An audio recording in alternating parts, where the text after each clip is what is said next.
برادران اسلام، واجب الاحترام بزرگوں، دوستوں، بھائیوں، اللہ تبارک و تعالی نے قرآن مقدس میں جو سیدنا یوسف علیہ السلام کا واقعہ بیان فرمایا ہے، اور ہم اس واقعہ مبارک کو جو احسن القصص ہے،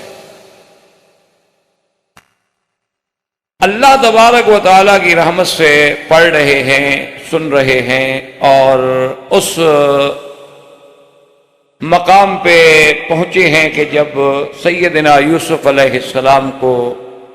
اپنے غلط ارادے کی تکمیل کے لیے امرأۃ العزیز نے اپنے محل میں بند کیا، کوشش کی، لیکن اللہ کے پیغمبر اللہ تبارک و تعالیٰ کی اس حفاظت و عصمت کے ساتھ وہاں سے نکلے، اور جب دروازے پہ پہنچے تو امرأۃ العزیز آ گئے، اور اس کے بعد ایک گواہ نے گواہی۔ اور یہ بھی تفصیل الحمدللہ ہم پڑھ چکے ہیں کہ گواہوں کے بارے میں دو اقوال ہیں، بعض کہتے ہیں کہ بچہ تھا وہ بول پڑا، اور بعض کہتے ہیں کہ نہیں، وہ بی بی زلیخا یعنی امرأۃ العزیز کے خاندان کا کوئی سمجھدار بزرگ بڑا فہم والا آدمی تھا جس نے گواہی۔ اور اس شہادت کو یاد رکھیں کہ شہادات جو ہیں نا جی، وہ علماء کے نزدیک اس کی اقسام ہوتی ہیں۔ ایک تو شہادت ہوتی ہے عقلی، اور ایک شہادت ہوتی ہے، اس کو کہتے ہیں شہادت دلیلی، یعنی دلیل جو ہے وہ گواہی بن رہی ہے، اور ایک شہادت ہے شہادت شرعی۔ اللہ تبارک و تعالیٰ کی قدرت سے یہاں ساری باتیں جمع ہوتی ہیں کہ شہادت عقلی تو اس لیے کہ ایک چھوٹا بچہ ہے معصوم جو کبھی بات نہیں کرتا، وہ بات کر رہا ہے، عجیب بات ہے، تو عقل فوراً تسلیم کرتی ہے کہ بھئی یہ یوسف علیہ السلام واقعی معصوم ہے، کہ جن کی گواہی کے لیے ایک معصوم بچہ بولتا ہے۔ اور ادلہ کی گواہی یہ ہے کہ انکان قمیصہ قد من قبل، ان کے بھی قمیص دیکھ لو، آگے سے بچا ہے یا پیچھے کھسٹا ہے، وہ بھی تو دلالت کر رہا ہے نا کہ حقیقت کیا ہے۔ اس کو کہتے ہیں شہادت دلائل کے اعتبار۔ اور شہادت شرعی جو ہے وہ دراصل دو وجوہات سے ہوتی ہے، یا تو شاہد موجود ہو اور آنکھوں سے واقعہ دیکھ کے گواہی دے، اور کبھی کبھی ایسا ہوتا ہے کہ وہ خود تو موجود نہیں ہوتا، لیکن بعض باوثوق ذرائع سے یا واقعات خود ایسے مبرہن ہو جاتے ہیں، واضح اور ظاہر ہو جاتے ہیں کہ اس بنا پہ وہ شہادت دے دیتا۔ جیسے کہ حدیث مبارک میں موجود ہے، سرکار دو جہاں صلی اللہ علیہ وسلم نے ایک بدو سے، ایک اعرابی سے اونٹ خریدا، بات طے ہو گئی، بیع طے ہو گئی۔ حضور صلی اللہ علیہ وسلم نے فرمایا کہ تم یہاں ٹھہرو اور میں گھر جا کے انتظام کر کے پیسوں کا آپ کو آ کے دیتا ہوں، اور پھر آپ سے اونٹ لیتا ہوں۔ تو کہا جی ٹھیک ہے، میں کھڑا ہوں، آپ دے ہیں پیسے۔ حضور جب تشریف لے گئے، وہاں ایک اور بندہ جو گزرا، اس نے پوچھا کہ اونٹ بیچتے ہو؟ اس نے کہا بیچتا ہوں۔ تو بدو عربی، اس نے کہا میں اتنے پیسے دوں گا جو حضور دے رہے تھے، اس نے زیادہ کہتے ہیں، کہا مجھے دو، بھیجو۔ اس اللہ کے بندے نے وہ بیع کے بعد جو ہے اونٹ بیچ دیا۔ حالانکہ شرعاً یاد رکھیں کہ جب بیع ہو جائے تو پھر اس کو حق نہیں ہوتا کہ دوسری جگہ پہ۔ اور اسی طرح شریعت نے یہ بھی ایک فیصلہ کیا ہے کہ اگر مثلاً آپ کا ایک بھائی کھڑا ہے، ایک چیز خرید رہا ہے، جب تک ہاں یا نہ ہو جائے آپ جا کے خواہ دخل نہ دیں۔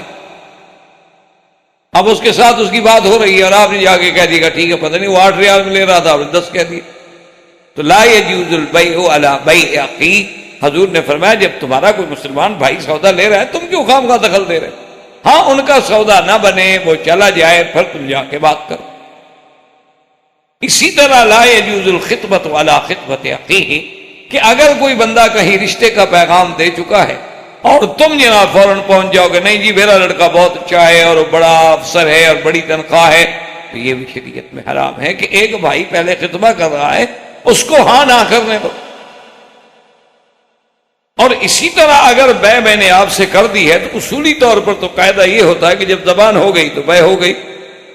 اب اس کی تکمیل جو ہے وہ قبض سے ہوتی ہے۔ تو بہرحال حضور صلی اللہ علیہ وسلم تشریف لے گئے، واپس آئے تو اونٹ نہیں، حضور نے فرمایا بھی اونٹ، انہوں نے کہا جی میں نے بیچ دیا۔ اللہ کے بندے کیسے بیچ؟ آپ نے فرمایا عجیب بات ہے، کیسے بیچ دیا؟ تم نے تو سودا میرے ساتھ کیا۔ اس نے کہا جی میں نے آپ کے ساتھ نہیں کیا، آپ کے پاس کوئی گواہ ہے؟ لے آئے۔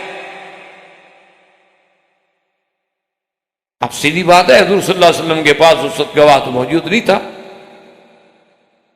ابھی حضور صلی اللہ علیہ وسلم یہی بات فرما رہے ہیں کہ ایک صحابی آئے، جب انہوں نے بات سنی تو فوراً آگے انہوں نے اعرابی سے کہا کہ میں گواہی دیتا ہوں۔ حضور صلی اللہ علیہ وسلم نے خریدا، خیر حضور نے پھر اس کو معاف کر دیا۔ لیکن حضور صلی اللہ علیہ وسلم نے فرمایا اللہ کے بندے تم تو موجود نہیں تھے، تم کیسے گواہی دے رہے ہو؟ اس نے کہا حضور جب آپ پر جبریل وحی لے کے آتا ہے ہم موجود ہوتے ہیں، جب اللہ آپ کو وحی بھیجتے ہیں گھر میں سوئے ہوئے آپ کے دل میں القاء کر دیتے ہم ساتھ ہوتے ہیں۔ اتنی بڑی بات تو ہم مان رہے ہیں، یہ صرف اونٹ والی بات نہ مانتے ہیں، یہ کوئی بات ہے؟ تو حضور اتنے خوش ہوئے کہ آپ نے فرمایا کہ آج کے بعد تمہاری ایک بندے کی گواہی جو ہے نا وہ 2 کے برابر ہوگی۔ تم تو واقعی بھی بڑے سمجھدار آدمی، بڑی بات پتے کی کر لی۔ تو اس لیے کبھی کبھی واقعات ایسے ہوتے ہیں، حالات ایسے ہوتے ہیں، یا بعض ثقہ لوگوں نے ہمیں وہ روایت کی ہوتی ہے تو اس کی وجہ سے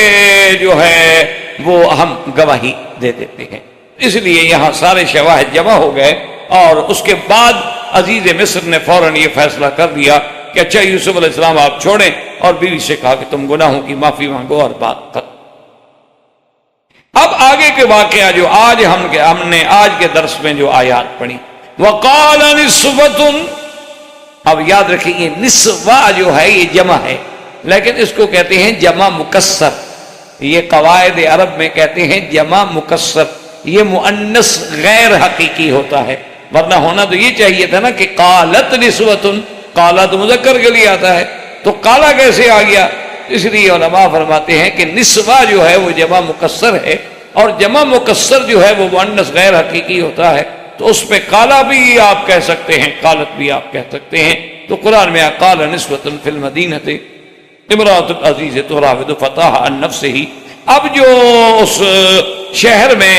بڑی بڑی خاندان کی بڑے بڑے وزراء منسٹرز کی بیگمات تھیں، انہوں نے باتیں شروع کی کہ دیکھو جی امرأۃ العزیز جو ہے وہ ایک غلام کے عشق میں مبتلا،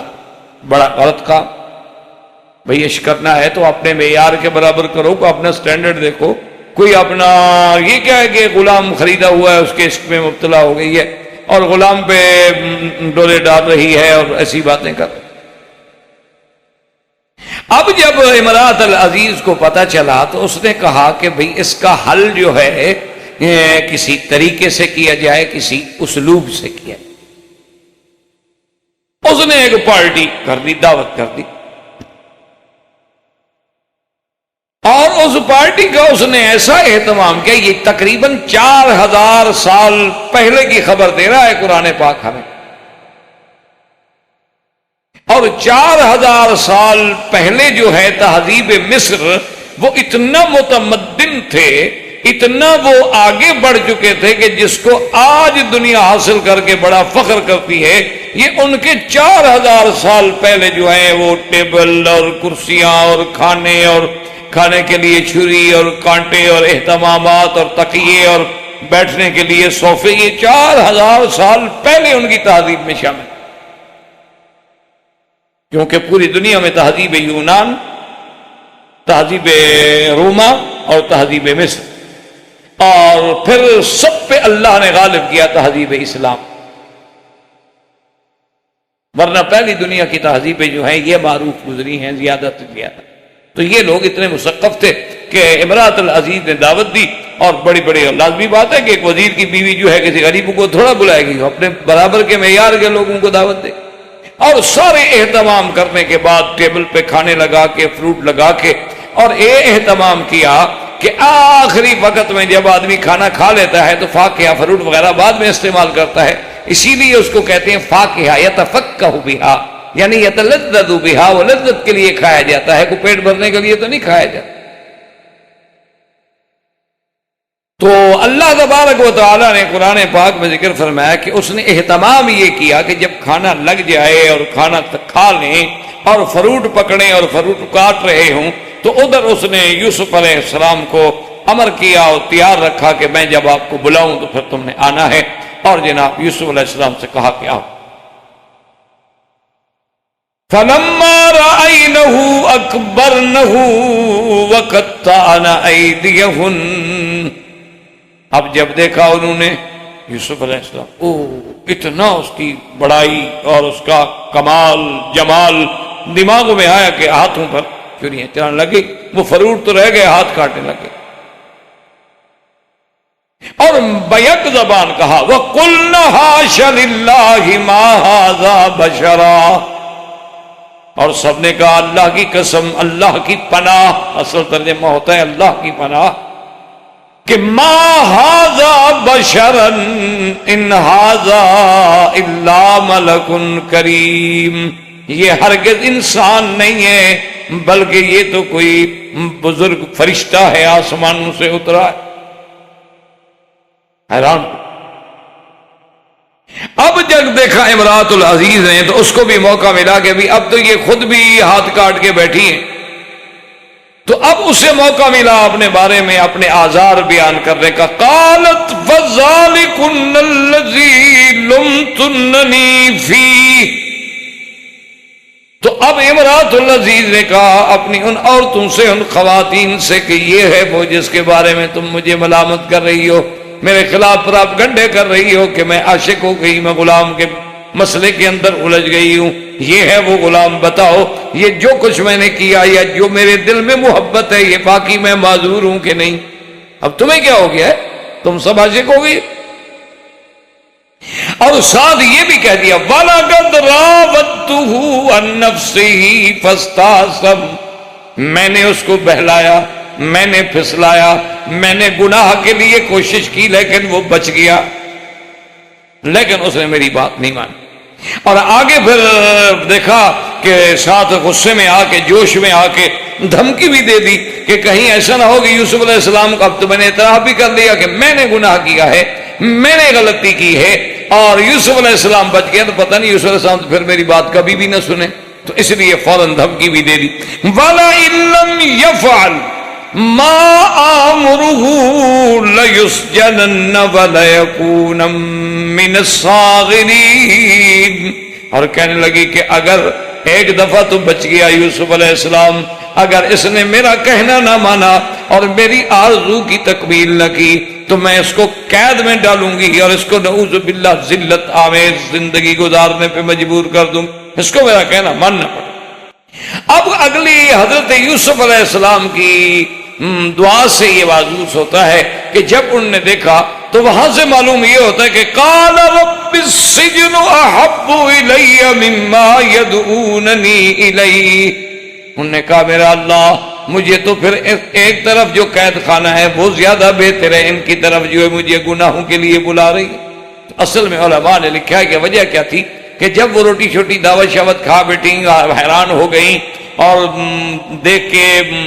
مجبوری امراۃ العزیز، تو انہوں نے بھی کہنا شروع کر دیا کہ دیکھو تمہاری مالکہ ہے اور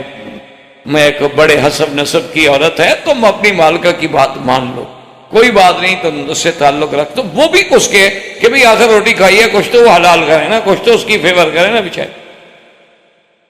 تو حضرت یوسف علیہ السلام نے کہا کہ رب السجن احب الی، لیکن یاد رکھو احب یہاں افل تفضیل ہے لیکن اپنے معنی میں نہیں ہے، یہاں ہے احون البلیتین، کہ یا اللہ دو مصیبتیں ہیں، ایک طرف قید خانہ بھی مصیبت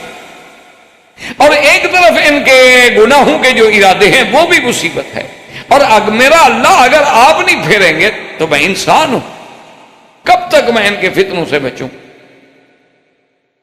اگر آپ نے مجھے نہ پھیرا، اگر آپ نے مجھے نہ بچایا، تو یہ کمال ہوتا ہے نبوت کا کہ عصمت بھی ہے لیکن خوف بھی ہے، تقاضائے بشریت بھی ہے، کیونکہ اگر وہ بشری قوتیں اور بشری خواہشات دل میں ہوں ہی نہ تو پھر مقام کیسے بنتا ہے؟ اس لیے اللہ کا پیغمبر کہتا ہے کہ مولا اگر آپ نے مجھے نہ پھیرا تو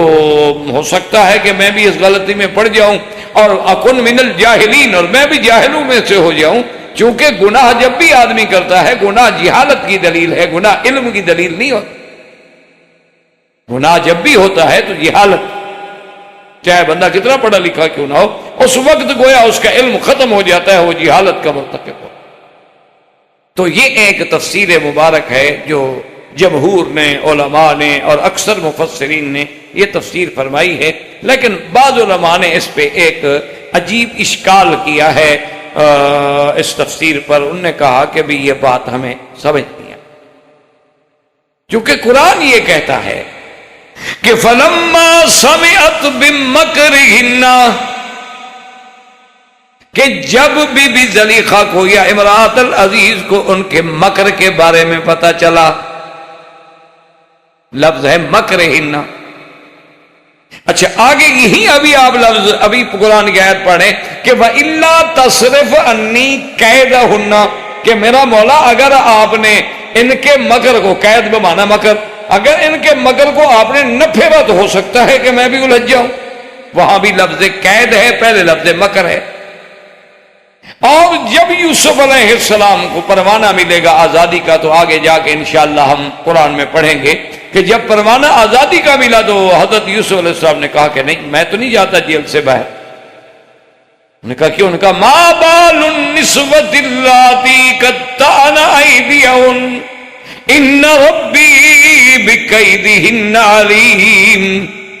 آپ نے فرمایا پہلے تحقیق کرو جو میرے اوپر الزام لگائے ان عورتوں کے بارے میں جنہوں نے ہاتھ کاٹے تھے، ان کے مکر کے بارے میں کیا فیصلہ کیا۔ ان ربی بکیدہن علیم، تو لفظ قید یا لفظ مکر یاد رکھو، مکر یا قید کا معنی کیا ہوتا ہے؟ جیسے قرآن دوسری مقام پہ کہتا انہم یکیدون کیدا واکید کیدا، اور اسی طرح قرآن تیسری جگہ کہتا ہے وَإِذْ يَمْكُرُ بِكَ الَّذِينَ كَفَرُوا لِيَقْتُلُوكَ، مکر۔ اسی طرح قرآن کہتا ہے وَيَمْكُرُونَ وَيَمْكُرُ اللَّهُ وَاللَّهُ خَيْرُ الْمَاكِرِينَ۔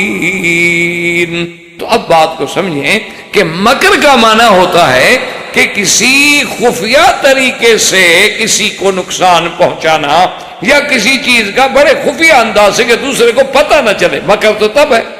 اگر پتہ چل جائے تو پھر مکر کیا ہوا؟ اگر پتہ چل جائے تو پھر تو مکر نہیں ہوا۔ مکر کا تو معنی یہ ہوتا ہے کہ جیسے کفار مکہ نے میٹنگ کی کہ اللہ کے پیغمبر کے بارے میں فیصلہ کریں، کیا کریں؟ انہوں نے کہا جی بھی ایسا کرتے ہیں کہ یا تو حضور صلی اللہ علیہ وسلم کو مدینے سے نکال دیں، خفیہ میٹنگ کر رہے ہیں، کسی کو پتہ نہیں، صرف آپ نے سردار اکٹھے ہیں۔ انہوں نے کہا یار یہ بات تو اچھی نہیں ہے، نکال دیں گے تو حضور تو جہاں جائیں گے ساری دنیا ان کے ساتھ تابع ہو جائے گی، وہ تو بڑا لشکر لے کے حملہ کر دیں۔ انہوں نے کہا اچھا ایسا کرتے ہیں کہ حضور صلی اللہ علیہ وسلم کو قید کر دیں۔ انہوں نے کہا جی بات قید کر دو گے تو لوگ آپ کے دیوانے اور پروانے خاموش بیٹھیں گے۔ انہوں نے کہا اچھا قتل کر دیں۔ تو اب تجویز ہوئی تھی، یہ سب کچھ خفیہ طریقے سے ہو رہا ہے۔ انہوں نے کہا ایسا کرو کہ ہر قبیلہ ایک نوجوان دے، مسلح ہو کے آ جائے، حضور صلی اللہ علیہ وسلم کے گھر پہ گھیرا ڈال لے، اور جب آپ تشریف لائیں گے بعد ہم حملہ کر دیں گے، حضور پاک شہید ہو جائیں گے۔ اور اگر بنو ہاشم نے مطالبہ بھی کیا تو 60 قبیلے سے لڑ تو سکتے نہیں، ہم کہیں گے ٹھیک ہے جی دیت لے لیں، سلو کر لیں۔ تو یہ ہوتا ہے مکر، کہ کسی کو خفیہ طریقے سے، کسی خاص خفیہ انداز سے کہ کسی دوسرے کو پتہ نہ چلے۔ جیسے کہ ایک صحابی رضی اللہ تعالی عنہ، حضور نے فرمایا کہ من یاتینی بخبر القوم، کون ہے جو جا کے دشمن کے لشکر سے خبر لے کے آئے، احوال لے کے آئے۔ صحابی آئے، انہوں نے کہا حضور میں لے آؤں گا لیکن مجھے اجازت دیں گے آپ؟ انہوں نے فرمایا کس بات کی اجازت؟ اس نے کہا حضور پر خبر ایسے تو نہیں آ سکتی نا، مجھے آپ کے بارے میں تو کچھ باتیں کرنی پڑیں گی ایسی کہ جو وہ سمجھیں کہ میں آپ کا مخالف ہوں۔ تو آپ نے فرمایا ہاں اجازت۔ بھئی آخر کسی سے حال معلوم کرنا ہے تو اگر میں یہ کہوں گا کہ میں حضور صلی اللہ علیہ وسلم کا عاشق ہوں، وفادار ہوں، مجھے ساتھ کون بات کرے گا؟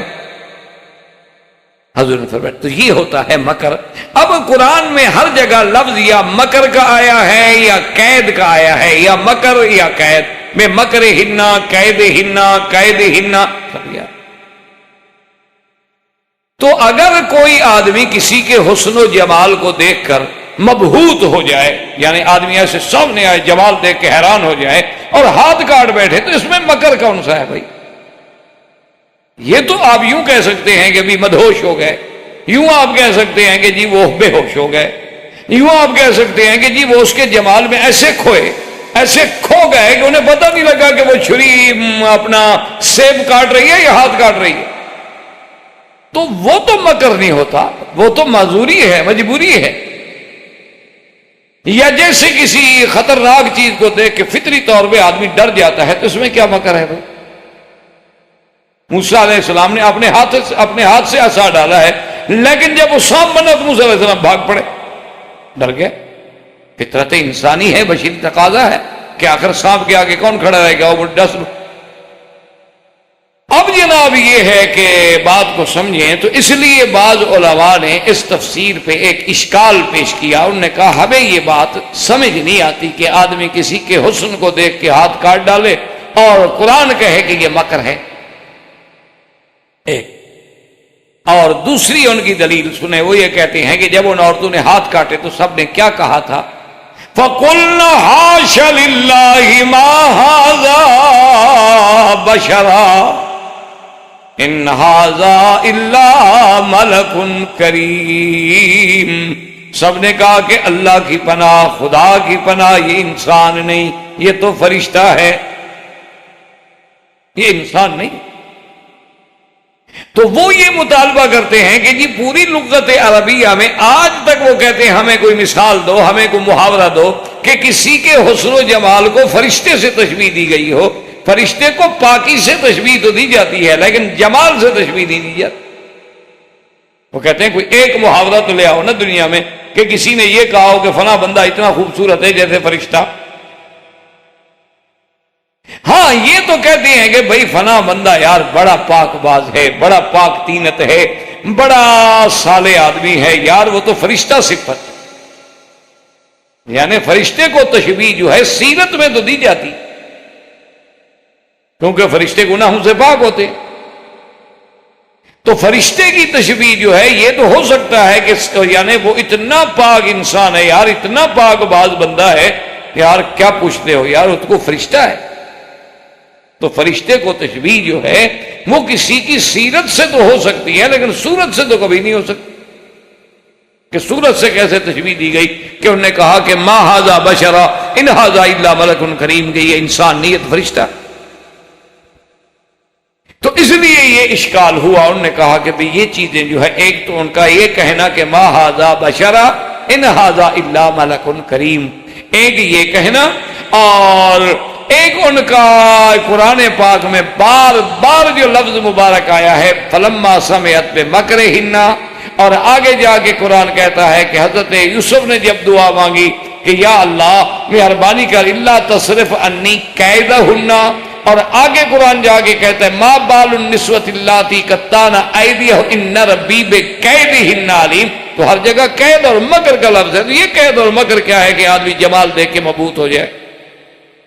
تو انہوں نے کہا کہ دراصل بات یہ ہے کہ فلما سمعت بمکرہن ارسلت الیہن،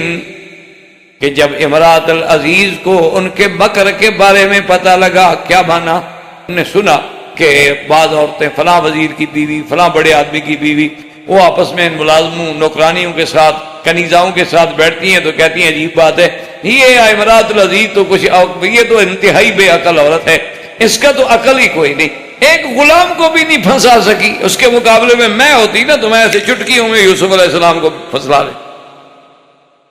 یہ کوئی بات ہے کہ ایک نوجوان ہو اور جوانی ہو، جوش ہو، خون ہو، اور عورت کے مکر سے بچ جائے؟ یہ تو ذریعہ ہی کچھ نہیں، یہ تو ہے ہی بالکل عقل سے فارغ عورت، ایک نوجوان کو نہیں پھنسا سکی۔ کمال ہے، ایسے تو ہم ایک منٹ میں پھانس لیں، اگر ہمارے پاس یوسف ہوتا دیکھتے کہ کیسے بچ کے جاتا ہے۔ تو یہ مکر، یہ تھا کہ بھئی وہ نہیں اس کو مکر میں لے آ سکی، وہ چلو کسی دھوکے سے، مکر سے، محبت سے، کسی انداز میں کسی طرح تو یوسف علیہ السلام کو پھانس دیتی، تو کچھ بھی نہیں کر سکی، یہ تو کچھ بھی نہیں ہے۔ اس نے کہا اگر میں ہوتی تو یہ کر دیتی، کوئی بات ہے ہماری نظروں سے، کوئی بچ کے تو دکھائے، بڑے بڑے جو پارسا بنتے ہیں ادھر آئے تو صحیح ہمارے سامنے۔ تو جب یہ باتیں چلنے لگی تو اب امراۃ العزیز نے ان کو دعوت دی کہ اچھا تمہیں اگر اپنے مکر و غرور پہ بڑا ناز ہے نا تو آگے دیکھ لو، میں نے بھی کوئی ایسا حربہ نہیں جو چھوڑا ہو، لیکن اس پر تو کچھ ہوتا ہی نہیں، آؤ چلو تم بھی دیکھ لو۔ تو یہ بھی امراۃ العزیز کا ایک مکر تھا۔ کیا مانا کہ بظاہر تو دعوت دے رہی ہے، پارٹی کر رہی ہے، کھانے کھلا رہی ہے، بڑے اہتمام ہے، استقبال کر رہی ہے، اندر سے تو ذلیل کرنا چاہتی ہے ان کو، اندر سے تو ان کو بتانا چاہتی ہے کہ جو تم مجھ پر الزام لگاتی تھی نا کہ میں نے ایک ملازم سے یہ کرا، آؤ دیکھو، چلو بچاؤ، تم بھی اپنے آپ کو بچاؤ۔ تو یہ بھی مکر تھا۔ اور قرآن جو کہتا ہے نا وَقَطَّعْنَ أَيْدِيَهُنَّ، کہ وہ زنان مصر جو تھی وہ ہاتھ کاٹنے بیٹھ گئیں، تو ان علماء نے کہا ہے کہ یہ ان کا ہاتھ کاٹنا جو ہے یہ بھی مکر تھا۔ ہاتھ کاٹنا جو ہے یہ مدہوش نہیں ہو گئی تھی، یہ بھی مکر تھا۔ جیسے آپ نے دیکھا نا آج کل 14ویں صدی کے عاشق بھی محبوبہ کو خط لکھتے ہیں خون نکال کے، آپ نے دیکھا بہت سارے لوگ ہوتے ہیں نا جی وہ خون نکال کے خط لکھ دیتے ہیں کہ جی ہم نے خون سے خط لکھا ہے آپ کو۔ تو یہ جو خون نکال رہی تھی یہ بھی مکر تھا کہ پہلے تو اپنے ناز انداز لباس اور جناب ان کا سنگار اور پھر مصر کا سنگار، وہ تو دنیا کی ایک تہذیب ہے، حتیٰ کہ امام شافعی جیسا پاک آدمی اللہ اس کی قبر پہ کروڑوں رحمتیں فرمائے، انہوں نے بھی اپنی کتاب الام میں لکھا ہے کہ من لم یتزوج امرأة مصریہ، کہ جس شخص نے مصر کی عورت سے شادی نہیں کی اس نے عورت دیکھی ہی نہیں۔ وہ کہتا ہے کہ باقی ملک میں جتنے لوگ ہیں وہ محض تکمیل تو ہے، کہہ سکتے ہیں ہم کہ ان کے گھروں میں عورتیں ہیں، لیکن وہ صحیح معنی میں عورت کو انہوں نے نہیں دیکھا، عورت اصل اگر ہے تو مصر کی ہے۔ یہ امام شافعی جیسا آدمی لکھ بیٹھا، اتنا بڑا پاک آدمی، انہیں آخری شادی وہی فرمائی تھی نا، اور وفات بھی وہی ہوئی، آپ کی قبر بھی وہی ہے مصر میں۔ امام شافعی بہت بڑا آدمی تھا، اللہ اس کی قبر پہ کروڑوں رحمتیں فرمائے۔ اور اگر یہ دیکھا جائے تو یہ سرزمین حرم جس میں آپ بیٹھے ہیں یہ بھی تو ان لوگوں نے آباد کی نا، حضرت اسماعیل کی بیوی بھی تو مصر سے تھی، وہ بھی تو مصر سے شادی کر کے لے آئے، تو اس سرزمین کی آبادی میں بھی ان کا بڑا ہاتھ ہے۔ تو بہرحال میرے کہنے کا مقصد یہ ہے کہ پہلے تو جناب انہوں نے اپنے وہ لباس سے اور اپنے ناز و انداز سے یوسف کو پھسلانا چاہا، لیکن جب دیکھا کہ بھی یوسف علیہ السلام تو پتہ نہیں کوئی اور شخصیت ہے کہ اس کو نہ تو ہمارا حسن مروب کر رہا ہے نہ ہمارے نخرے اور ناز انداز مروب کر رہا ہے، انہوں نے کہا چلو آخری حربہ استعمال کرو، وَقَطَّعْنَ أَيْدِيَهُنَّ، انگلیوں پہ چھریاں پھیر دی، کہا یوسف اب بھی تم نے اگر ہماری طرف توجہ نہ کی نا ہم خودکشی کر رہے۔ یہ بھی مکر۔ اور جب یہ سارا کچھ دیکھنے بعد بھی یوسف علیہ السلام ٹس سے مسنا ہونے کا میرے لیے کل کے مرنے کے بجائے ابھی مر جائے، تو اب چیخ پڑی کہ ما ھذا بشرا، یہ بندہ نہیں یہ فرشتہ ہے، یہ اتنا پاک سیرت ہے کہ یہ تو کوئی فرشتہ زمین پہ اترا ہے، انسان ہے ہی نہیں۔ اگر یہ انسان ہوتا تو ہمارے داؤ سے بچ کے نہ جاتا، ہمارے اس مکر سے نہ۔ یہ آخری حربہ تھا کہ کوئی عورت دیکھے نا جی، سب سے بڑا آدمی کتنا بڑا پڑھا لکھا فلاسفر کیوں نہ ہو جائے، عورت ذرا آنسو بہائے تو بس حضرت گئے، وہ اس کے آنسو کی مار نہیں کھا سکتا تو خون کی مار کہاں کا ہے۔ بڑے سے بڑا آدمی جو ہے نا جی، بڑے سے بڑا دماغ، بڑے سے بڑا فلسفی، بڑے سے بڑا اسکالر، بڑے سے بڑا مفکر، بس تھوڑی دیر میں عورت نے رونا شروع کیا تو حضرت ختم۔ تو آدمی تو اس کے آنسو نہیں برداشت کر سکتا، وہ بھی جھوٹے، چہ جائے کہ وہ اپنا خون نکال کے باہر ڈال دے، تو وہ تو آخری حد تھی مکر کی۔ جب اس پر بھی اثر نہ ہوا تو انہوں نے کہا کہ ہاں ما ھذا بشرا، یہ انسان ہو ہی نہیں، ان ھذا الا ملک کریم، واقعی یہ کوئی فرشتہ۔ کیونکہ فرشتہ تو پاک ہوتا ہے، پاک سیرت ہوتا ہے، یہ بندہ تو اتنا پاک سیرت ہے، اس پر تو ہمارا کوئی مکر بھی کارگر نہیں ہوا۔ اس لیے بعض علماء کرام نے اس کی یہ تفسیر بھی بیان فرمائی ہے، لیکن اکثر علماء اور مفسرین نے اسی پہلے قول کو ترجیح دیا ہے، اس لیے کہ وہ یہ کہتی ہیں کہ ایک تو روایات میں موجود ہے کہ اوتیہ شطر الحسن، اور ایک روایات میں یہ بھی موجود ہے کہ سیدہ عائشہ صدیقہ رضی اللہ تعالی عنہا فرماتی تھی کہ واللہ لو رأینا جمال محمد لقطعنا قلوبہن۔ بی بی عائشہ فرماتی تھیں کہ خدا کی قسم ہے کہ زنان مصر نے یوسف کا جمال دیکھا تھا کہ انگلیوں پہ چھریاں پھیرنے لگی، اللہ کی قسم اگر میرے محبوب محمد مدنی کا جمال دیکھتی تو وہ سیدھا دلوں پہ چھریاں پھیر دیتی۔ اس لیے علماء نے تو اسی تفسیر کو راجح قرار دیا ہے، لیکن بہرحال بعض علماء نے اشکال کے بعد یہ دوسری تفسیر بھی پیش کی ہے جو الفاظ قرآن کے ساتھ بہرحال یعنی ایک جوڑ اور ایک ربط رکھتی ہے اپنے اندر۔ اب حضرت یوسف علیہ السلام نے جب اللہ سے دعا مانگی تو خدا کی قدرت ہے، اللہ نے آپ کی دعا منظور کی، اور ثم بدا لهم من بعد ما رأوا الآیات لَيُسْجِنَنَّهُ حَتَّى حِينٍ۔ اب عزیز مصر نے سوچا کہ پہلے تو میرے گھر میں بات تھی، اب ہر گھر میں بات پہنچ گئی، پارٹی میں جو عورتیں آئیں تو وہ تو ہاتھ کٹوا کے گئی ہوئی ہیں، تو سب دیکھ رہے ہیں کیا ہوا جی کیا ہوا۔ اس نے کہا بھی یہ مسئلہ پھیلتا چلا جا رہا ہے، آخر بہرحال وزیر تھا، اس کا ایک بڑا مقام تھا، اور پھر اس کے گھر میں بادشاہ وقت کی بہن تھی۔ اس نے کہا کہ ایسا کرتے ہیں کہ یوسف علیہ السلام کو جیل میں ہی بھیج، جب یہ جیل میں چلے جائیں گے تو کچھ عرصہ گزرے گا تو خدا کی قدرت ہے کہ آدمی خود بخود اس قصے کو بھول جاتا ہے، جب واقعہ گزرے گا تو زخم بھر جائیں گے، بات رہ جائے گی تو قصہ مک جائے گا، اور اس کے بعد جو ہے جیسے بھی ہوگا پھر آزادی مل جائے گی۔ لیکن وہ بڑے آدمی تو پھر ایسے ہوتے ہیں نا جی، آپ کو تو جیل میں بھیج دیا پھر بھول گئے، بڑے لوگ تو پھر ایسے ہوتے ہیں۔ اب حضرت یوسف علیہ السلام جب جیل میں گئے اور تکلیفیں ہوئیں تو پھر اللہ سے درخواست کی کہ مولا میں تو مصیبت میں، تو اللہ نے فرمایا کہ جبرائیل یوسف علیہ السلام سے کہو کہ آپ ہی نے تو کہا تھا کہ احب رب السجن واحب الیہ، مجھے قید خانہ زیادہ محبوب ہے ان کی باتوں سے، تم نے خود ہی چنا تھا قید خانہ تو برداشت کرو۔ اسی لیے حضور صلی اللہ علیہ وسلم کا حکم ہے کہ جب بھی بندہ دعا مانگے تو کہے العفو والعافیہ، کہ اللہ معافی عطا، اللہ عافیت عطا فرما، یہ نہ کہے کہ اللہ میاں اچھا بڑی مصیبت سے بچا لے، کوئی چھوٹی دے دے، کبھی نہ۔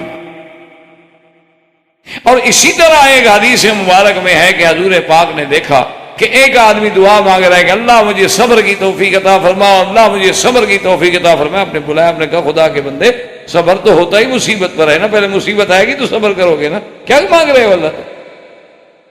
کیا مانگ رہے؟ ایک ہے کہ مصیبت آ گئی تو اب صبر مانگو اور صبر کرو بھی،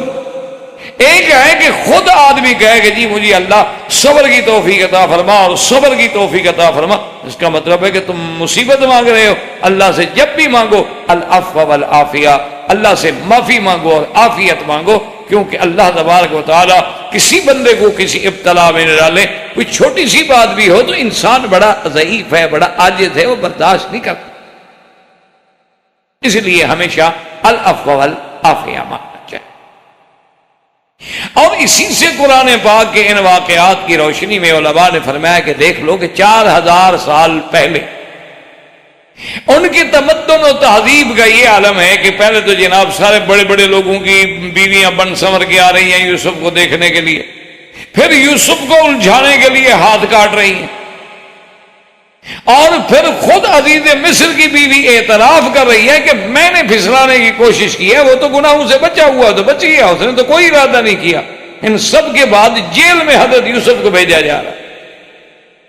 جیل میں حضرت یوسف علیہ السلام کو بھیجا جا رہا ہے، اور یہی آج ہو رہا ہے، وہی تہذیب جاہلیت، وہی جاہلیت اولا جو تھی وہ آج بھی ہمارے ہاں رائج ہے۔ آج بھی اللہ تبارک و تعالیٰ معاف کرے، جیل میں وہی جاتا ہے جو بیچارہ مظلوم ہے، غریب ہے، جس کے کوئی آدمی ساتھ دینے والا نہیں، جو قانون کو ہاتھ میں نہیں لے سکتا۔ جیسے کہ کسی نے کہا کہ قانون تو ایک مکڑی کا جالا ہے، طاقتور اس کو توڑ ڈالتا ہے اور کمزور اس میں الجھ جاتا۔ تو اس وقت کی تہذیب کا یہ عالم تھا۔ یوسف علیہ السلام جب جیل میں پہنچ گئے، اللہ کی شان دیکھیں کہ جب یوسف علیہ السلام کو جیل میں بھیجا گیا تو اسی دنوں میں، بالکل عین انہی دنوں میں، 2 آدمی اور بھی جیل خانے میں بھیجے گئے۔ جیسے یہ شاہی محل سے گئے تھے، وہ بھی شاہی محل سے آئے۔ ایک جو تھا وہ تو تھا ساقی بادشاہ کا، یعنی وہ ان کے بار کا انچارج تھا، پلانے والا، اور ایک جو تھا وہ ان کے کچن کا انچارج تھا، مطبخ کا انچارج تھا۔ یہ دونوں آدمی تھے۔ اصل میں ان دونوں کو دشمنوں نے خرید کیا تھا کہ کسی طرح بادشاہ کو زہر دیا جائے، بادشاہ کو کسی طرح زہر دیا جائے۔ کتنا عرصہ ہو گیا بادشاہ ہے، اور اس کے بعد مخالفین نے فیصلہ کیا، انہوں نے ان 2 آدمیوں کو خریدا، ایک ساقی کو خریدا اور ایک مطبخ کے انچارج کو خریدا، کہ یا تو خوراک میں بھی زہر ڈال دو، اور اگر وہاں سے بچ جائے تو پھر پینے پلانے میں بھی زہر ڈال دو، جان چھٹے۔ سابقہ کتابوں میں یہ بات ملتی ہے کہ پہلے تو وہ دونوں راضی ہو گئے کہ ہمیں اتنے پیسے دے دو، ہم بادشاہ کو مار دیں گے۔ بعد میں وہ ساقی جو تھا نا، وہ مکر گیا۔ اس نے کہا اس سے کہ بھائی میں نہیں سازش میں شریک ہوتا، اتنا میں رعایت کرتا ہوں کہ بادشاہ کو میں بتاؤں گا نہیں تمہاری سازش، لیکن میں شریک نہیں ہوتا، نہ تو میں اپنے اس پینے میں ملاؤں گا، اس کے مشروبات میں ملاؤں گا کوئی چیز، اور نہ میں اس مسئلے میں شریک۔ انہوں نے کہا ٹھیک ہے یار، تم بزدل ہو گئے تو ہو جاؤ، میں نے تو فیصلہ کر لیا، میں تو کروں۔ لیکن کہتی ہیں کہ اس ساقی نے بادشاہ کو کہہ دیا کہ جناب اس طرح سازش ہو چکی ہے، اور کھانا میں ہے، مسموم ہے، اس میں زہر ہے۔ اب بادشاہ کے سامنے جب کھانا لگ گیا تو بادشاہ تھا آخر وہ، اور جناب وہ ساقی بھی آ گیا پانی کے لیے، پلانے کے لیے، اور مطبخ کا انچارج جو ہے وہ کھانا لگوا رہا ہے۔ تو بادشاہ نے حکم دیا کہ بھی ایسا کرو، مطبخ کے انچارج سے کہا کہ بیٹھ جاؤ دسترخوان پہ، اور یہ جو کھانا لگا ہوا ہے تھوڑا تھوڑا پہلے تم کھاؤ، اور ساقی سے کہا کہ جو تم نے پانی اٹھائے ہوئے ان میں سے تھوڑا تھوڑا تم پیو۔ اس نے تو پی لیا، اس کو تو پتا تھا کہ میں نے کچھ نہیں ملایا، لیکن جب اس سے کہا کہ تم تھوڑا تھوڑا کھاؤ تو اس کو تو پتا ہے کہ اس میں تو اتنا بڑا خطرناک زہر میں نے ملایا ہوا ہے، کھایا میں تو گیا۔ انہوں نے کہا میں نہیں کھاتا۔ انہوں نے کیوں؟ کھاؤ۔ تو آخر وہ جانوروں کو ڈالا گیا، وہ مر گئے، تو اس کی سازش پکڑی گئی، لیکن بادشاہ نے دونوں کو جیل بھیج دیا۔ بعض علماء کہتے ہیں کہ بھئی زیادتی کے طور پہ، اور بعض علماء یہ کہتے ہیں کہ ٹھیک ہے چلو ساقی اتنے عرصے تک تو سازش میں شریک رہا نا، یہ آخری وقت میں ہو سکتا ہے بزدل بن گیا۔ کبھی آدمی اپنی بزدلی کی وجہ سے بھی گناہوں سے رک جاتا ہے۔ وہ ایک اخبار میں ایک لطیفہ یا پتہ نہیں واقعہ تھا، حقیقت تھی یا لطیفہ تھا، بہر اللہ عالم، کہ ایک آئی جی کے سامنے یا ڈی آئی جی صاحب کے سامنے کچھ اے ایس آئی پولیس کے پیش ہوئے، انہوں نے ترقی دینی تھی، اے ایس آئی کو ایس آئی بنانا تھا، تو پیش ہوئے، تو ایک اے ایس آئی پیش ہوئے، تو انہوں نے کہا کہ اچھا بھئی آپ ترقی مانگتے ہیں، کیوں مانگتے؟ آپ کہتے ہیں کہ آپ نے درخواست دی ہے کہ مجھے ترقی دی جائے، کیوں؟ اس نے کہا سر میں اس لیے ترقی مانگتا ہوں کہ اتنی میری سروس ہے، میرا ریکارڈ دیکھ لیں، آج تک میری کوئی شکایت نہیں ہے، میں نے کبھی کسی کو شکایت کا موقع نہیں دیا، میں نے کبھی رشوت نہیں کھائی، ایک پیسہ حرام نہیں کھایا، میں نے کبھی ڈسپلن نہیں توڑا، اور بالکل پولیس رولز کے مطابق میں نے ڈیوٹی کی ہے، تو اب مجھے ترقی نہیں دیں گے تو کس کو ترقی دیں گے؟ میں حقدار ہوں۔ تو ڈی آئی جی صاحب نے بڑے غور سے دیکھا، اس نے کہا 2 باتیں، ایک بات یہ ہے کہ معلوم یہ ہوتا ہے کہ تم بے غیرت ہو، اور دوسری بات یہ ہے کہ تم بزدل۔ اس نے کہا وہ کیسے؟ اس نے کہا یہ کیسے ہو سکتا ہے کہ دنیا کے سارے افسر جو ہیں تم پر راضی رہیں، تمہارے خلاف کسی نے بھی شکایت نہیں لکھی، جو بھی افسر ہے اس نے تمہیں لکھا ہے کہ بڑے اچھے ریمارکس دیے ہیں کہ بڑا اچھا ہے، بڑا اچھا ہے، بڑا اچھا ہے، تو معلوم یہ ہوتا ہے کہ تم کو بغیرت قسم کے آدمی اپنے افسران کو کی عورتیں شورتیں سپلائی کرتے ہوگے، اس لیے وہ خوش رہتے ہیں، ہمیشہ تمہیں اچھے مارک دیتے رہے۔ یہ کیسے ہو سکتا ہے کہ کوئی بندہ بھی کسی سے ناراض نہ ہو؟ انسان ہے، اس سے اگر 10 افسر گزرے ہیں کوئی تو بگڑ جاتا ہے نا. اور دوسری بات میں نے کہا بزدل ہو، تم نے رشوت اس لیے نہیں کھائی کہ شریف آدمی ہو، گناہ سمجھتے ہو، تم اس زہر کو ہضم کرنے کی طاقت نہیں رکھتے. رشوت کھانے کے لیے بھی تو بہادر آدمی چاہیے نا جو اس کو ہضم کر سکے.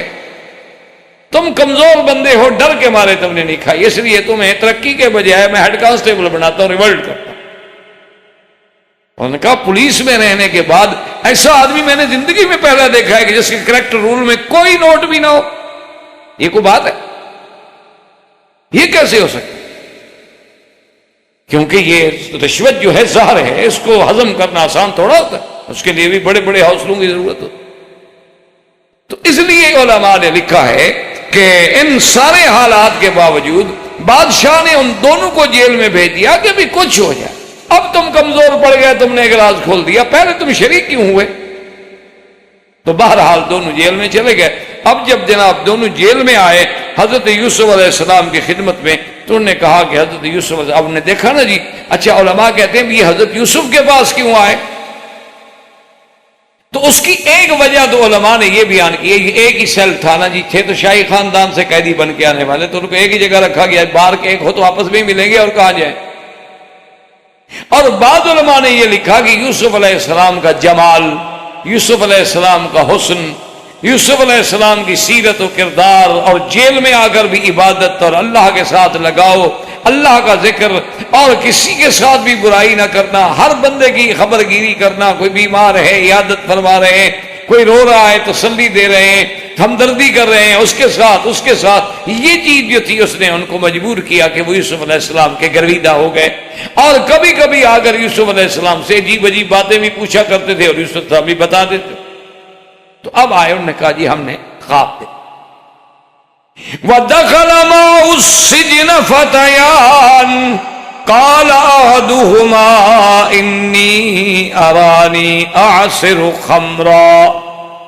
وَقَالَ الْآخَرُ إِنِّي أَرَانِي أَحْمِلُ فَوْقَ رَأْسِي خُبْزًا تَأْكُلُ الطَّيْرُ مِنْهُ نَبِّئْنَا بِتَأْوِيلِهِ إِنَّا نَرَاكَ مِنَ الْمُحْسِنِينَ. دو نوجوان آئے، انہوں نے کہا کہ یوسف علیہ السلام ہم نے خواب دیکھا ہے. ایک نے کہا کہ انی ارانی اعصر خمرا. آصر اسار کہتے ہیں نچوڑنا، کسی چیز کو نچوڑنا. اب شراب تو نہیں نچوڑا جاتا نا، نچوڑا تو انگوروں کو جائے گا، اس سے شراب نکلے گا. تو جب معال شراب ہے تو اس لیے کہا میں شراب نچوڑتا. انی ارانی اعصر خمرا، کہ میں ان چیزوں سے نچوڑ کے بادشاہ کے لیے جامع شراب تیار کر رہا ہوں. وقال الآخر، اور دوسرے نے کہا انی ارانی احمل فوق راسی خبزا، کہ میں نے سر پہ روٹی اٹھائی ہوئی ہے، کھانا لگایا ہوا ہے، اور تاکل الطیر منہ، پرندے جو ہیں وہ اڑ اڑ کے اس کھانے کو کھا رہے ہیں. نبئنا بتاویلہ انا نراک من المحسنین، کہ یوسف علیہ السلام آپ مہربانی کر کے ہم دونوں کے خواب کی تعبیر بتلائیں. اچھا، اس میں بھی علماء کے دو قول ہیں. بعض علماء یہ فرماتے ہیں انہوں نے خواب شاب دیکھا ہی نہیں تھا، ایسے بات بنائی کہ چلو یوسف علیہ السلام کا امتحان تو کرے. اور بعض علماء کہتے ہیں کہ نہیں، انہوں نے خواب دیکھا. اب حضرت یوسف علیہ السلام نے فرمایا، انہوں نے کہا کہ ٹھیک ہے، بڑی اچھی بات ہے. قال لا يأتيكما طعام ترزقانه إلا نبأتكما بتأويله قبل أن يأتيكما ذلكما مما علمني ربي إني تركت ملة قوم لا يؤمنون بالله وهم بالآخرة هم كافرون واتبعت ملة آبائي إبراهيم وإسحاق ويعقوب ما كان لنا أن نشرك بالله من شيء ذلك من فضل الله علينا وعلى الناس ولكن أكثر الناس لا يشكرون يا صاحب السجن أأرباب متفرقون خير ام اللہ الواحد القہار۔ اب دیکھیں شان پیغمبری کہ موقع ملا تو فوراً اپنی توحید کی دعوت پہ آ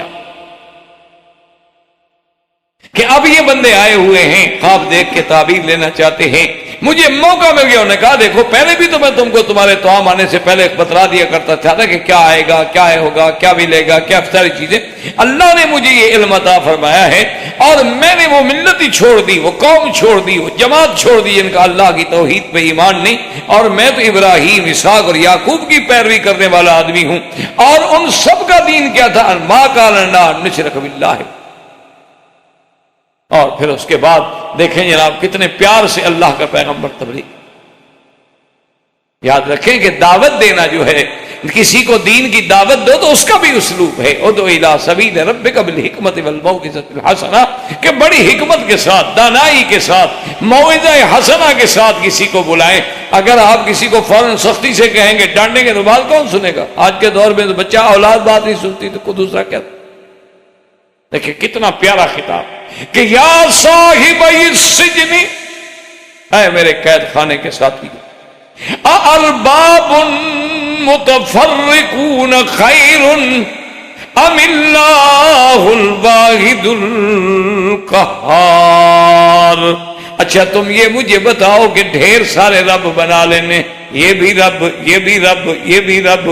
یہ بھی دیوی، یہ بھی دیوتا، یہ بھی دیوتا، ہر شہر میں دیوی الگ ہے، دیوتے الگ ہیں، یہ اتنے سارے خدا بنا لینے، اتنے سارے رب بنا لینے، بہتر ہے کہ ایک کو رب ماننا بہتر ہے عقل کا۔ یہ کیا بات ہوئی کہ ہر گلی میں رب؟ یہ کیا بات ہوئی کہ ہر شہر میں رب کھڑا ہے، دیوی کھڑی ہے، دیوتا کھڑا کہ ایک خدا؟ اور یا فرمایا کہ یہ بھی یاد رکھو کہ جن کو تم نے رب بنایا ہوا ہے، ما تعبدون من دونه الا اسماء سميتموها انتم وآباؤكم ما انزل الله بها من سلطان ان الحكم الا لله امر الا تعبدوا الا اياه ذلك الدين القيم وَلَكِنَّ أَكْثَرَ النَّاسِ لَا يَعْلَمُونَ۔ اور فرمایا کہ جن کو تم نے خدا بنایا ہوا ہے، یہ تو تم نے نام رکھے ہوئے ہیں، کسی کا نام لات ہے، منات ہے، عزا ہے، حبل ہے، کسی کو داتا کہتے ہو، کسی کو مشکل کشا، کسی کو حاجت روا، کسی کو غریب نواز، کسی کو دینے والا، کسی کو لینے والا، کسی کو انداتا، یہ سب تم نے نام رکھے ہوئے ہیں، اللہ نے تو حکم نہیں دیا۔ اللہ نے فرمایا کہ ان کو تم کہو داتا کہو، اللہ نے تمہیں حکم دیا ایک مشکل کشا بلا، سب تمہارے رکھے ہوئے نام ہیں، جیسے پہلے بت پرستوں نے نام رکھے تھے، آج بھی اللہ کو چھوڑ کے غیروں کی عبادت کرنے والوں نے بھی نام بنائے ہوئے کہ جی یہ فلاں مشکل اگر پڑ جائے تو فلاں بزرگ کے پاس جاؤ، یہ فلاں مصیبت پڑ جائے تو پھر فلاں کے پاس جاؤ۔ یعنی بزرگوں نے بھی آگے باقاعدہ، جیسے آپ ڈاکٹروں نے تقسیم کیا ہوا ہے نا کہ یہ گلے کا ڈاکٹر ہے، پیٹ کا، پیروں نے بھی تقسیم کی، ان کے بھی ماشاءاللہ مختلف کام ہوتے ہیں۔ اچھا عورت بیمار ہو تو پھر فلاں پیر کے پاس جاؤ، اور جانور بیمار ہو تو پھر فلاں پیر کے پاس لے جاؤ، اور بعض پیر تو ماشاءاللہ سانپوں کے بھی پیر ہیں، آپ کے انڈیا میں مزار ہے وہاں سانپ کٹھے ہوتے۔ انا للہ و انا الیہ راجعون۔ اللہ ہدایت دے، اب تو دعا کر سکتے ہیں اور تمہارے پلے میں کچھ۔ تو ساری آپ نے دعوت کی، توحید کا سبق دیا، سبق دینے کے بعد پھر ان کو خواب بتلایا کہ یا صاحب السجن اما احدکما فیسقی ربہ خمرا واما الاخر فیسلب فتاکل الطیر من رأسہ۔ اب پیغمبر کی شان دیکھو کہ نام نہیں لیا، بات فرمائی، کہنے کہ ہاں تم دونوں میں سے ایک آدمی جو ہے نا وہ تو پھر اپنے عہدے پہ واپس بحال ہو جائے گا، اور وہ تو اپنے بادشاہ کو جا کے پھر وہ شراب وراب بھی پلائے گا اور سب ٹھیک ہو جائے گا۔ باقی رہ گیا نا دوسرا جو ہے عمل آخر، یہ نہیں کہ تم کیوں کسی کو کیا تکلیف پہنچائے، بات کرنے کا بھی تو اندازہ ہوتا ہے۔ وہ عمل آخر، وہ اور جو ہے نا فیسلب، اس کو پھانسی دی جائے۔ اس کو پھانسی فتأکل الطیر من راسہ، اور جب وہ مر جائے گا پھینک دیں گے تو اس کے دماغ کو، اس کے سر کو، بھیجے کو جو ہے پرندے آ کے چھیڑیں گے اور کھائیں گے، اس کے لیے پھانسی ہے، اور ایک جو ہے وہ چلا جائے گا۔ اچھا بعض علماء کہتے ہیں نا کہ جب آپ نے یہ تعبیر سنائی نا تو وہ جس نے کہا تھا نا کہ میں نے دیکھا ہے کہ کھانا ہے میرے سر پہ اور روٹی ہے اور پردے، اور اس نے کہا جی میں نے تو خواب دیکھا ہی نہیں تھا، ہم نے تو جھوٹ بولا تھا حضرت، آپ تعبیر دے رہے ہیں۔ تو اب اللہ کے پیغمبر نے فرمایا قضی الامر الذی فیہ تستفتیان، آپ نے فرمایا جھوٹ بولا یا سچ کہا، اللہ کی تقدیر کا فیصلہ ہو گیا جو تم نے پوچھا۔ نبی کے ساتھ اگر جھوٹ بولتے ہو پھر بھی تمہاری جھوٹ کی سزا یہ ہے کہ فیصلہ جو میں نے تعبیر کی ہے یہ فیصلہ، اور اگر تم نے واقعی خواب دیکھا ہے تو پھر جو تعبیر ہو گئی وہ واقع ہو جائے گی، بات ختم ہو جائے گی۔ اس لیے آپ نے ہمیں قضی الامر، اب تو اللہ کی تقدیر کا بھی فیصلہ ہو، جو تم نے پوچھا تھا اور میں نے بتایا ہے وہ فیصلہ ہو۔ اور یہ سارا کچھ کرنے کے بعد وقال للذی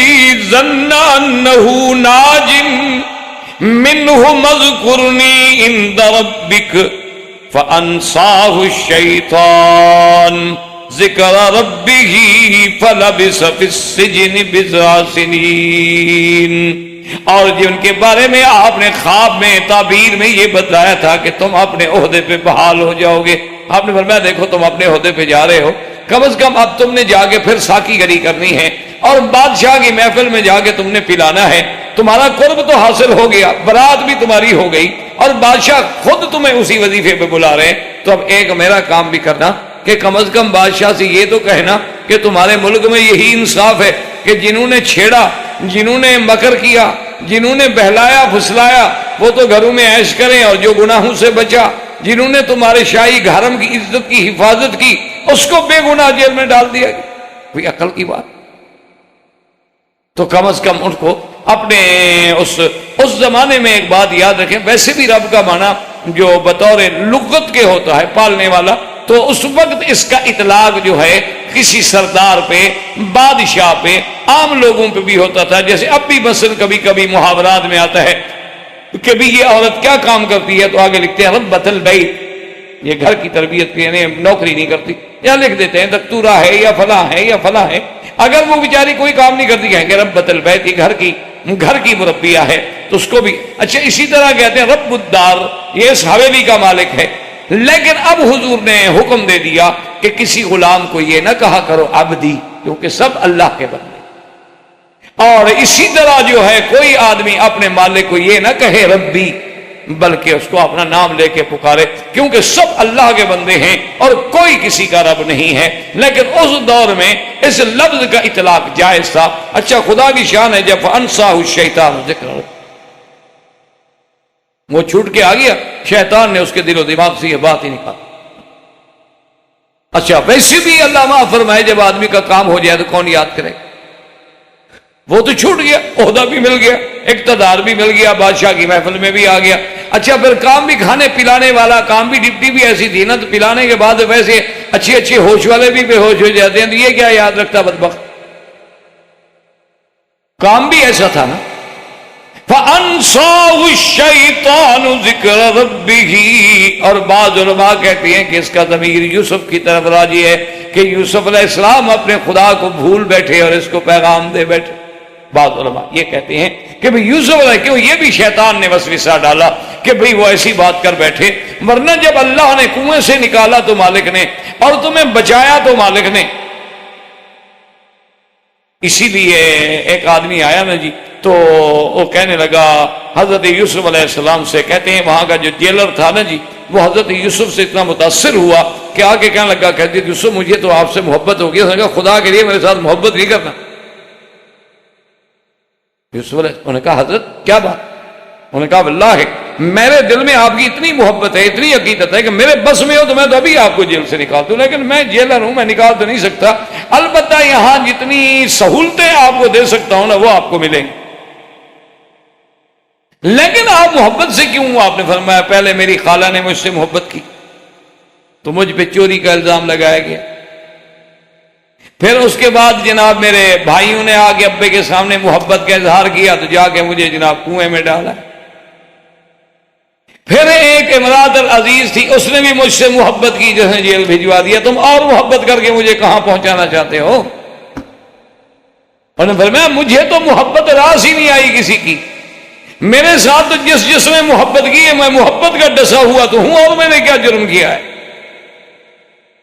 تو اس لیے بعض علماء کہتے ہیں کہ فَأَنْسَاهُ کا ضمیر جو ہے حضرت یوسف علیہ السلام کی طرف راجع ہے، لیکن اکثر علماء کہتے ہیں اسی کی طرف راجع ہے کہ وہ جب چھوٹ کے گیا تو اس کے دل و دماغ سے وہ بات نکل گئی، اور اس کا نتیجہ یہ نکلا کہ حضرت یوسف علیہ السلام جو ہے ان کو لبث فی السجن بضع سنین، کئی سال جو ہے وہ جیل میں رہنا پڑا۔ اللہ تبارک و تعالیٰ کو منظور ہے انشاءاللہ زندگی باقی تو بات باقی۔ وآخر دعوانا الحمدللہ رب العالمین۔